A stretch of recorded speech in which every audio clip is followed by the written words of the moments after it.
So today I'm going to be showing you ladies how to make a simple, easy DIY hair mask. This mask is very affordable, and if you keep using this mask on a consistent basis, you will see some growth in your natural hair. So I'm going to go over the ingredients that I am using and the benefits that it has for the hair. So the first ingredient is an avocado. So avocado helps moisturize the hair, it promotes hair growth, it prevents dandruff, and it also helps revitalize the hair. The next item I'm going to be using is a banana.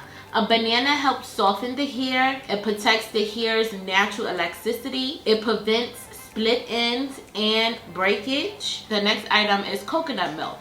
Coconut milk is high in vitamins. Vitamins such as vitamin C, vitamin E, vitamin B1, vitamin B3, B5, and B6. It slows hair loss as well as restores dry hair and scalp. And it also gets rid of dandruff. The next item I'm going to be using is monringa powder. So monringa powder contains high contents of vitamin A, which helps support hair growth.